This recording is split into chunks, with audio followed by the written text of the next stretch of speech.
মাননীয় প্রধানমন্ত্রী, আসসালামু আলাইকুম। এখানে বিডিআরে বিদ্রোহ হয়েছে। আমি আছি দরবার হলে, আমার অফিসারদের সহ আমাদেরকে ঘেরাও করে গুলি করছে ওরা। আমাদের অস্ত্র নাই, এই জন্য আমরা জবাব দিতে পারছি না।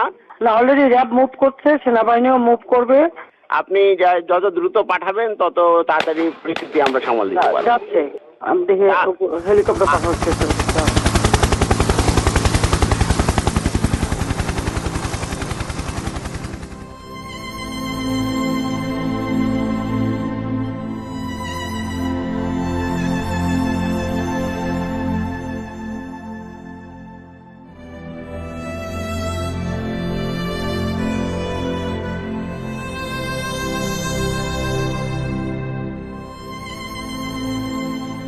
25শে ফেব্রুয়ারি 2009 সেদিন আনুমানিক সকাল 9টায় আমি ফোন কল পাই পিলখানা থেকে, এবং তখন সেই ফোন কলের মাধ্যমেই জানতে পারি যে পিলখানাতে আমাদের সামরিক অফিসাররা আক্রান্ত হয়েছেন। আমি সাথে সাথে তৎকালীন মইনু আহমেদের এডিসি ক্যাপ্টেন জুনায়েদকে এটা ফোনে জানাই, এবং উনি আমাকে বলেন যে সেনাপ্রধান অবগত আছেন এবং উনি ব্যবস্থা নিচ্ছেন। এরপরে এমআইএসটি থেকে আমরা কতিপয় অফিসার সকাল 10:30 বা 11টার সময় আমরা এই আবাহনী মাঠে চলে আসি, এবং এসে দেখতে পাই যে অলরেডি 46 ব্রিগেড এই আবাহনী মাঠে ডিপ্লয়েড অবস্থায় আছে। শুধু আবাহনী মাঠেই না, 46 ব্রিগেডের একটি অংশ এই মেডিনোভার সামনে এই রাস্তায় পিছনের গলিতে ভারী অস্ত্রশস্ত্র নিয়ে সকাল 10:30 থেকে অপারেশন পরিচালনা করার জন্য রেডি ছিল। এর বাইরেও পিলখানার 3 নম্বর এবং 5 নম্বর গেটে র্যাবের একটি সেকশন এবং একটি প্লাটুন অপারেশন রেডিনেস অবস্থায় ছিল। আর আমি ঠিক যেখানে দাঁড়িয়ে আছি সেখান থেকে মাত্র 300 গজ দূরে ওই যে গাছটি দেখা যায় সেটি হচ্ছে পিলখানার গেট। অর্থাৎ পিলখানা থেকে মাত্র 300 গজ দূরে সকাল 10:30 থেকে সেনাবাহিনী অপারেশনের জন্য সম্পূর্ণ প্রস্তুত ছিল, অপেক্ষা করছিল একটি আদেশের জন্য, মুভ ফরওয়ার্ড। সে আদেশটি আর আসেনি।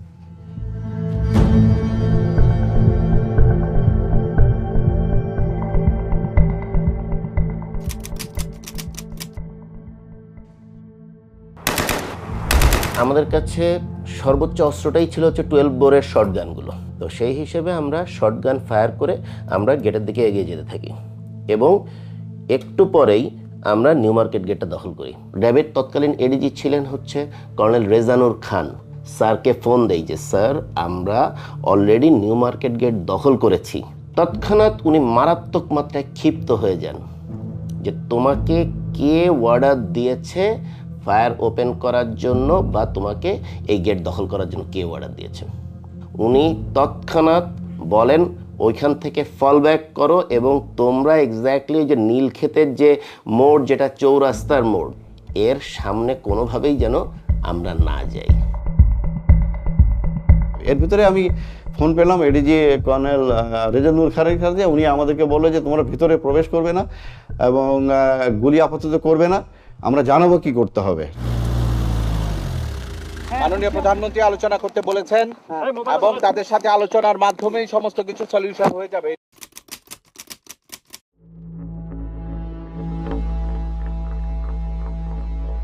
আনুমানিক বেলা 12টার দিকে আমরা দেখতে পাই 3-4 জন লোক সাদা পতাকা হাতে নিয়ে পিলখানার দিকে এগিয়ে যাচ্ছে, এবং তারা যখন পিলখানার দিকে অ্যাপ্রোচ করলেন হঠাৎ করে আচানকভাবে গুলি বন্ধ হয়ে গেল। আমরা খুব অবাক হয়ে তাকিয়ে দেখছিলাম যে এ ধরনের হঠাৎ করে কারা এরা।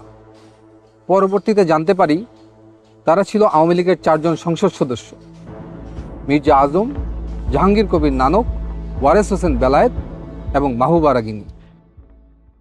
আমার বাবা যখন কল দেয়, আমি তখন কলটা আমি রিসিভ করেছিলাম আর কি। তো আমি কলটা রিসিভ করার পর আমার বাবা বলে যে আমার মাকে যেন আমি ফোনটা দিই। এইটাই আমার বাবার লাস্ট।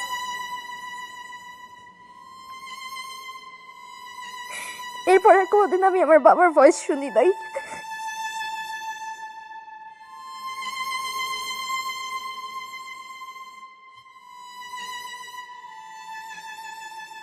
বাংলাদেশের প্রত্যেকটা চ্যানেল তৎকালীন প্রচার করছিল যে জেনারেল শাকিল জীবিত আছেন। শুধু একমাত্র দেখি এনডিটিভি বা ইন্ডিয়ান একটা চ্যানেল প্রচার করলেন সকাল সকাল যে general Shakil has been assassinated. কোনো সন্তান তো এই সংবাদ বিশ্বাস করতে যাবে না। এত তাড়াতাড়ি সব কিছু হচ্ছিল, কেউ কিছু বলছিল না। আঙ্কেল আন্টিরা ছিল, বলতাম যে আমি বাসায় যাব,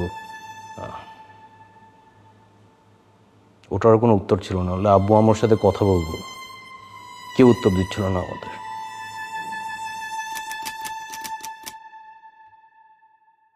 দুইটার মধ্যে দুইটা dead body Hazaribagh sewerage line দিয়ে বেরিয়ে আসে। মানে বেলা 2টার মধ্যে সারা জাতি জানতো যে দুইজনকে কমপক্ষে হত্যা করা হয়েছে। এই আবাহনী মাঠে আমাদের গ্রাউন্ড কমান্ডার ছিলেন ব্রিগেডিয়ার হাকিম স্যার। ব্রিগেডিয়ার হাকিম স্যারকে আমরা বারবার প্রশ্ন করি, কখন আমরা ভিতরে যাব, কখন আমাদের ভাইদেরকে উদ্ধার করব, তাদের পরিবারদেরকে উদ্ধার করব।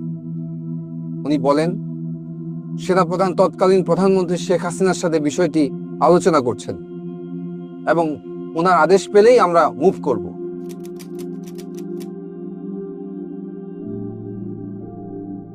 সেই পরিস্থিতিতে আমরা দেখলাম 3টার সময় প্রধানমন্ত্রীর সাথে কিলার 14 জন কিলার মিটিং করে এবং যমুনাতে তারা যায়। যে বিষয়টা আমাদেরকে অবাক করে, কোনো ইন্টেলিজেন্স এজেন্সি বা সরকারি সংস্থা, প্রাইম মিনিস্টারের অফিসিয়াল রেসিডেন্স, SSF, কেউই আমাদেরকে ওই 14 জনের নাম বা ছবি দেয় না। হঠাৎ করে দেখলাম যে একটা টিম সাহারা খাতুনের নেতৃত্বে আইজিপি এবং আরও 2-1জনকে সাথে করে ভেতরে প্রবেশ করলো 25 তারিখে রাত্রেই। পরে সাহারা খাতুন যখন আসে আমরা ওনার গলার আওয়াজ পাই এবং আমরা মনে করি যে মেবি ফাইনালি উনি আসাতে হয়তো কোনো একটা মিটিগেশন হবে বা কোনো কিছু হবে। কিন্তু দেখলাম যে 10 মিনিট সাহারা খাতুন মানে কি বক্তৃতা দিলেন টিভি ক্যামেরার সামনে দিয়ে, উনি চলে গেলেন। আমরা লক্ষ্য করলাম যে উনি যখন বের হয়ে আসছে যে শুধুমাত্র ক্যাপ্টেন মাজারের ওয়াইফকে নিয়েছে। ক্যাপ্টেন মাজারের ওয়াইফ ছিল আইজিপি নূর মোহাম্মদের মেয়ে, যেহেতু আইজিপি নিজেই ছিলেন ভিতরে। বাকি যে কয়টা ফ্যামিলি উনি এনেছিলেন এরা সবাই ছিল ওই বিদ্রোহীদের ফ্যামিলি, যারা এই ডিএডি বিদ্রোহ করেছে। অন্যান্য সকলের সাথে তাদের পরিবারকে উনি বের করে নিয়ে আসলেন। এভাবে কিন্তু আপনার 25 তারিখ শেষ হয়ে গেল, আমরা কিছু করতে পারলাম না। আমরা সব দাঁড়িয়ে দাঁড়িয়ে একটা, আমি বলবো আমরা তামাশা দেখছিলাম।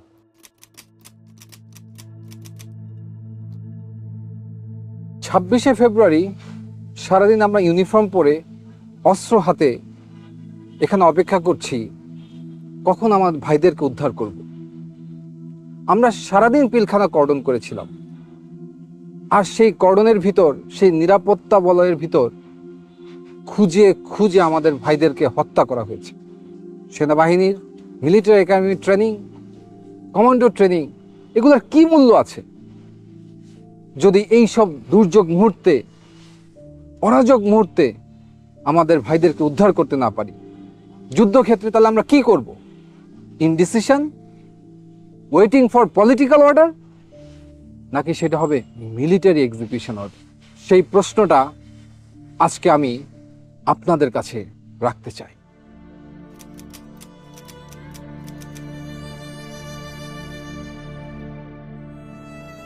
সাতাশ তারিখ আমরা যখন পিলখানায় ঢুকি, সে এক অন্য পিলখানা, চারিদিকে ধ্বংসযজ্ঞ, গুলির ছাপ, রক্তের ছাপ। আমাদের ভাইগুলোর লাশ আমরা গণকবর ম্যানহোল থেকে উদ্ধার করি। লাশগুলো ছিল বিকৃত।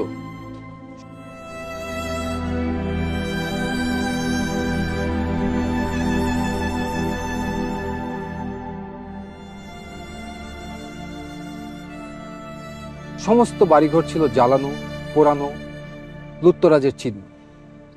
কিন্তু একটি বাড়ি ছিল একদম অক্ষত। সেটি ছিল 44 রাইফেল ব্যাটালিয়নের অধিনায়ক লেফটেন্যান্ট কর্নেল শামসের বাসা। এই শামসকেই শেখ হাসিনা নিয়ম বহির্ভূতভাবে এসএসএফে তাকে পদোন্নতি দিয়ে কর্নেল পদে নিয়োগ দেওয়া হয়।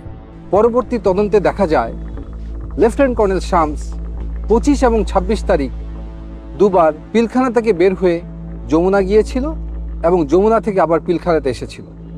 এবং তার একাধিক কল রেকর্ড পাওয়া যায় যেখানে যমুনায় সে কোনো একজন ব্যক্তির সাথে বিদ্রোহ চলাকালীন সময়ে কথা বলেছিল। যেই শামসের বিডিআর ম্যাসাকারের জন্য কোর্ট মার্শাল ফেস করার কথা, তাকে সবকিছু থেকে বিরত রেখে শেখ হাসিনা তাকে পুরস্কৃত করেন এবং আমেরিকাতে ডিফেন্স অ্যাটাচে হিসেবে পলায়নের সুযোগ করে দেন।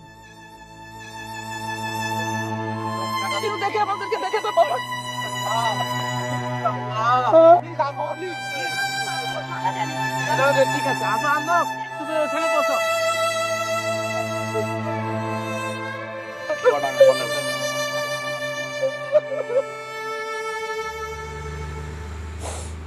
মানে বাবা হারানোটা তো একটা কষ্ট আসলে, কিন্তু এরকম একটা জায়গায় থাকা যেখানে আসলে মানে I can believe I almost died here not too long ago. মানে এখন যে বেঁচে আছি এটাই তো মানে এটাই অনেক অবাক লাগে আর কি।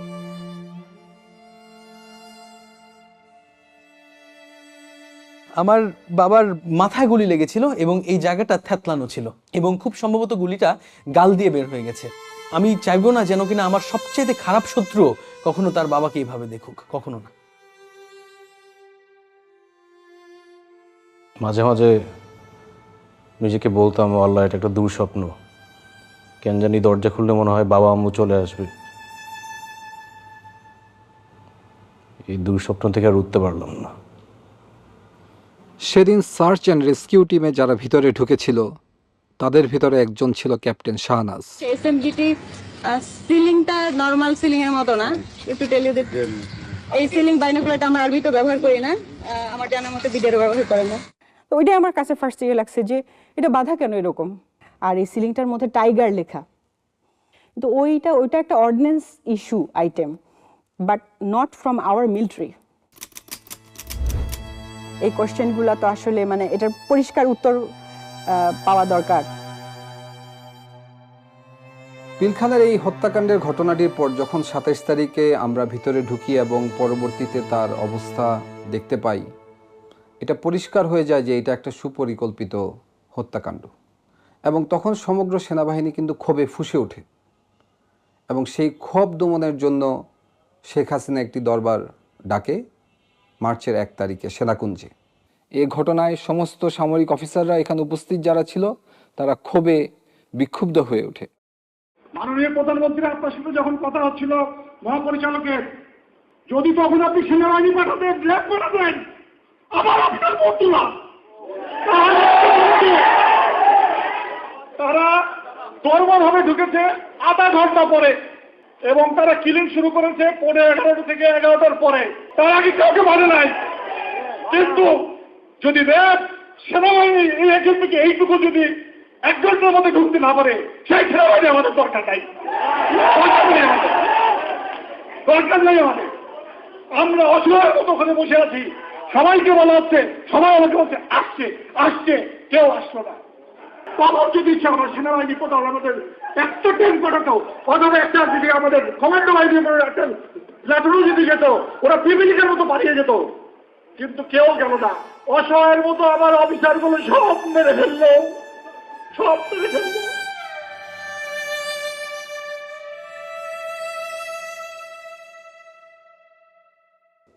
এর 7 দিনের মাথায় আমাকে 30 রাইফেল ব্যাটালিয়ন খাগড়াছড়িতে পোস্টিং দেওয়া হয় এবং সেইখানে তদন্ত কার্য সম্পন্ন করতে বলা হয়। আমি যখন তদন্ত শুরু করি এবং তখন দেখতে পাই যে ভারতের বিএসএফ এর বর্ডার পোস্ট থেকে বাংলাদেশের সমস্ত বিওপিগুলোতে উস্কানিমূলক মেসেজ দেওয়া হয়েছে এবং সেই মেসেজের সারমর্ম ছিল যে বাংলাদেশের বিডিআর সৈনিকরা যেন বিদ্রোহ করে, তাদেরকে সেনাবাহিনী হত্যা করতে আসছে এবং তারা যেন অস্ত্র ধরে। এবং দুঃখজনক হলো সত্য যে আমাদের বিডিআরের সৈনিকরা সেই ট্র্যাপে পড়েছিল এবং 26 এবং 27 তারিখে ভারতীয় উস্কানিতে তারা সমস্ত বিওপিগুলোতে বিদ্রোহ করে।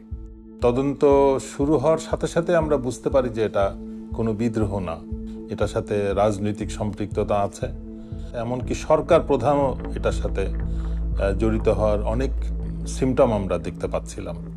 আমার এই অনুসন্ধান রিপোর্ট যখন আমি আমার সেক্টর হেডকোয়ার্টার এবং ঊর্ধ্বতন কর্মকর্তাদেরকে প্রেরণ করি, তার 7 দিনের মাথায় আমার পোস্টিং হয়ে যায়। আমাকে ঢাকায় পিলখানা সদর দপ্তরে তদন্ত কার্যক্রমের সমন্বয় কর্মকর্তা হিসেবে নিয়োগ দেওয়া হয় এবং আমাকে ঢাকায় অনতিবিলম্বে চলে আসতে বলা হয়। সে সময় বাংলাদেশের বেশ কয়েকটি সংস্থা তদন্ত করছিল, তার ভিতরে জাতীয় তদন্তকারী সংস্থা হিসেবে একটি সমন্বিত টিম গঠিত ছিল, সেনাবাহিনীর একটি তদন্ত সংস্থা ছিল, এছাড়াও পুলিশ কর্তৃক ডিবির মনিরুল ইসলাম এবং আবুল কাহার আকন্দ, ওনাদের দুজনের নেতৃত্বে একটি তদন্ত কার্যক্রম সংঘটিত হচ্ছিল। এর বাইরেও পিলখানা হেডকোয়ার্টারে রাইফেল সিকিউরিটি ইউনিট যেটাকে বলে, সেখানে পিলখানার আভ্যন্তরীণ একটি তদন্ত কার্যক্রম চলমান ছিল। তার নেতৃত্ব দিচ্ছিলেন তৎকালীন রাইফেল সিকিউরিটি ইউনিটের সিও লেফটেন্যান্ট কর্নেল আজিজ। এবং আমি খুব অবাক হয়ে লক্ষ্য করি যে র্যাব কর্তৃক সবচেয়ে বেশি তথ্য উপাত্ত সংগ্রহ করা হয়েছিল, কিন্তু কোনো এক অজানা কারণে র্যাবকে সেই তদন্ত থেকে সরিয়ে দেওয়া হয়। এই র্যাবের টিম যারা ছিল, টাস্কফোর্স ইন্টেলিজেন্স টিম যেটা ছিল, ওদের তরফ থেকে কিছু তথ্য আসে এবং ওইগুলো নিয়ে আমরা কাজ শুরু করি। তখন মোটামুটি স্পষ্ট হয়ে যায় যে এটা কোনো বিদ্রোহ না, এটা রীতিমতো পরিকল্পিত হত্যাকাণ্ড। এই হত্যাকাণ্ডের ষড়যন্ত্র 2007 সাল থেকে শুরু হয়েছে। এটা শুধু একদিনের ঘটনা নয়। 2007 সালে সর্বপ্রথম ব্যারিস্টার ফজলুল তাপসের কাছে বিডিআরের একদল সৈনিক যায় এবং সেখান থেকে এর ষড়যন্ত্র শুরু। পরবর্তীতে বিভিন্ন পর্যায়ে ব্যারিস্টার শেখ ফজলুল তাপস, জাহাঙ্গীর কবির নানক, মির্জা আজম, শেখ সেলিম, লেদার লিটন, আওয়ামী লীগ নেতা তোরাব আলী, তারা বিভিন্ন সময় বিডিআর সৈনিকদের সাথে মিটিং করে এবং এই কিভাবে এটা এক্সিকিউশন করা হবে সেই ব্যাপারে তারা পরিকল্পনা করে। শেখ ফজলুল তাপস 2007-08 সালে প্রতি জুম্মার নামাজ উনি বিডিআর মসজিদে পড়তেন এবং নামাজ পরবর্তী সময়ে উনি বিডিআর সৈনিকদের সাথে ঘণ্টাখানেক মিটিং করতেন এবং এই পরিকল্পনার নেতৃত্ব দিতেন সাবেক বিডিআর সদস্য তোরাব আলী এবং তার ছেলে লেদার লিটন। দুজন রাজসাক্ষী ছিলেন, বিডিআর মসজিদের পেশ ইমাম, এছাড়াও বিডিআর একজন সৈনিক। পেশ ইমাম সাহেব উনি সুস্পষ্টভাবে ব্যারিস্টার তাপসের কথা উল্লেখ করেছিলেন এবং আরও কিছু রাজনৈতিক ব্যক্তিবর্গের কথা উল্লেখ করেছিলেন যারা বিভিন্ন সময় বিডিআর মসজিদের ভিতরে মিটিং করতে উনি দেখেছেন, কিছু কিছু কথা তিনি ওভারহিয়ারও করেছেন। পেশ ইমাম সাহেবকে আবুল কাহার আকন ডেকে নিয়ে যায় জিজ্ঞাসাবাদের জন্য এবং পরবর্তীতে উনি জীবিত আর ফিরে আসেননি। আমার আব্বুকে এটা বলা হয় যে আপনার ভারপ্রাপ্ত থেকে আপনাকে পার্মানেন্ট পেশ ইমাম করা হবে। শুধু এই যে স্টেটমেন্টটা লিখিত যেটা সরকার থেকে দেওয়া হয়েছে সেই স্টেটমেন্টটা দিতে বলা হয়েছে। আর আব্বু যে স্টেটমেন্টগুলোতে বলছে মিটিংয়ের কথা, দরবার হলে কাদেরকে চিনছে তাদের কথা, সেগুলো সবগুলো নিয়েই সমস্যা করা হয়েছে, যে চেঞ্জ করতে বলা হয়েছে। 11ই মার্চ আব্বু মারা যায়। আব্বুর পোস্টমর্টেম হয় ঢাকা মেডিকেল কলেজ হসপিটালে। পোস্টমর্টেম হয়, জানাজা হয়, কিন্তু এই পোস্টমর্টেম রিপোর্ট আজও আমরা পাই নাই।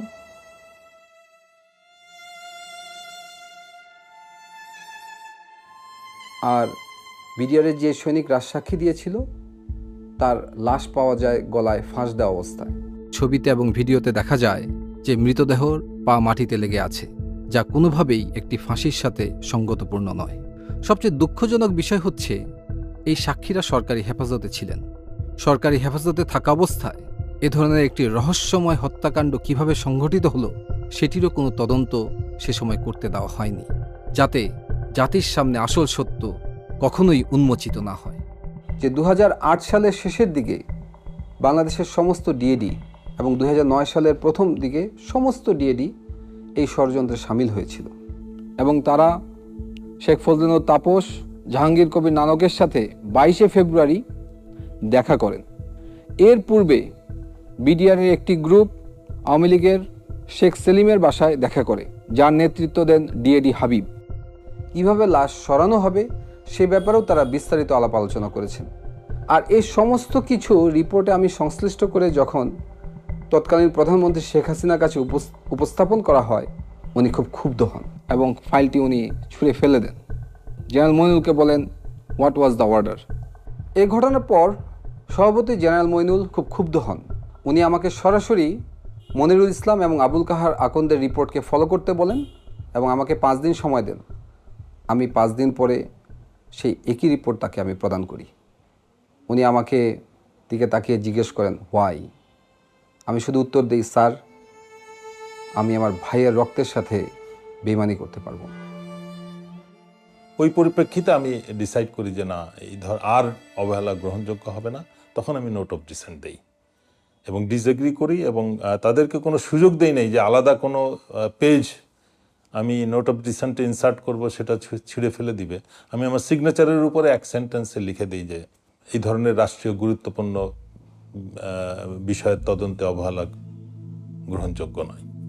একজন সার্ভিং আর্মি অফিসার হিসেবে সরকারি নির্দেশে পিলখানা তদন্ত কার্যক্রম সমন্বয় করার সময় হঠাৎ একদিন আমি আবিষ্কার করি আমাকে আমারই বাহিনীর লোকজন গুম করেছে তারা আমাকে নিয়ে যায় ডিজিএফআইতে এবং সেখানে আমাকে তাদের কাস্টডিতে এবং আয়নাঘরের বন্দী হিসেবে 361 দিন গুম করে রাখে। সেখানে আমি আরো বুঝতে পারি আমার মতো আরো অনেক সামরিক অফিসার সেই আয়নাঘরের বন্দী। কি অপরাধ ছিল আমাদের! পিলখানার এই নির্মম হত্যাকাণ্ডের পিছনে যে রাজনৈতিক ব্যক্তিবর্গ ছিল তাদের মুখোশ উন্মোচন করাই ছিল আমার অপরাধ। সত্যকে উদ্ঘাটন করাই কি ছিল আমার অপরাধ? জাতির কাছে আমি আজকে এই একটি প্রশ্ন করে যেতে চাই। আমার বিয়ে ঠিক 10 দিনের মাথায় হঠাৎ তার ফোন বন্ধ, আমরা জানি না সে বেঁচে আছে কিনা। তখন আমার নামে একটি মিথ্যা মামলা সাজানো হয়। আমাকে বলা হয় আমি ব্যারিস্টার ফজলিনুর তাপসের উপর বোমা হামলা ষড়যন্ত্র করেছি। দৈনিক বাংলা ভবনে একটা এসির কম্প্রেসার ব্লাস্ট হয়ে নিচে একটা গাড়ির গ্লাসের উপরে পড়ে এবং গ্লাসটা ভেঙে যায়। এটাই হচ্ছে মূল ঘটনা ছিল, যেটা তখন সমস্ত টিভির স্ক্রলে প্রথম নিউজ এটাই আসে। পরবর্তীতে একদিন পরে নিউজ টোটাল চেঞ্জ হয়ে যায় যে এখানে একটা বোমা হামলা হয়েছে। তারা আমার সদ্য বিবাহিত স্ত্রীর একটি ভিডিও দেখায়। সেখানে দেখা যায় যে আমার স্ত্রী আমার শাশুড়ি সহ কোন এক জায়গায় যাচ্ছেন এবং তখন এই ভিডিও দেখিয়ে তারা আমাকে একটি সাদা কাগজ দেয়। আমি এর মর্ম বুঝতে পারি। আমি সাদা কাগজে স্বাক্ষর দিয়ে দিই। 9 নভেম্বরে হঠাৎ করে আমাদেরকে বলা হলো যে 5 বছরের জেল। গত বছরই এই মামলার টোটাল ফাইনাল রিপোর্টটা দেয় যে ওইখানে এই ধরনের কোনো ঘটনাই ঘটেনি, অথচ আমাদের জীবন থেকে 5 বছর চলে যায় শুধুমাত্র এই ধরনের একটা কেসে নিয়ে। যারা যারা এই নৃশংসতম হত্যাকাণ্ডের সত্য বের করতে চেয়েছে, এই সত্যের পিছনে যারা কাজ করেছে, প্রত্যেকটা পরিবারকে নানাভাবে অপমান, নির্যাতন, জুলুম, জেল অথবা গুমের শিকার হতে হয়েছে। এই ঘটনাটা মানে আওয়ামী সরকারকে প্রচণ্ড আত্মবিশ্বাসী করে তুলেছিল। কারণ হচ্ছে তারা বুঝতে পেরেছিল যে বড় একটা অঘটন ঘটিয়েও তারা সেটাকে চাপা দিতে পারবে। মানে তাদের আত্মবিশ্বাসটা বেড়ে গিয়েছিল এবং সাধারণ মানুষের মধ্যে একটা ভয় ঢুকে গিয়েছিল।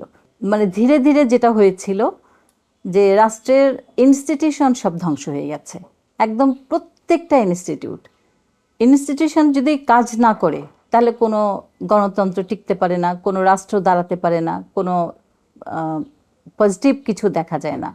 বিশেষ করে ইলেকশনগুলা, তো ইনস্টিটিউশনগুলা ধীরে ধীরে আওয়ামী গভর্নমেন্ট মানে ইচ্ছাকৃতভাবে ধ্বংস করেছে, যাতে করে কোনো কিছু বাংলাদেশের ভবিষ্যৎ না থাকে। এবং আমার মনে হয় এতে উদ্দেশ্যটা ছিল অন্য রাষ্ট্রকে সাপোর্ট দেয়া, যাতে হচ্ছে সেই রাষ্ট্রটার একটা করদরাজ্য হয়ে আমরা টিকে থাকি।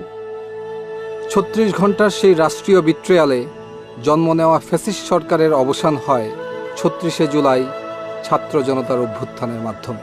আমরা চাই না বাংলাদেশে আর কোনো দেশবিরোধী শক্তি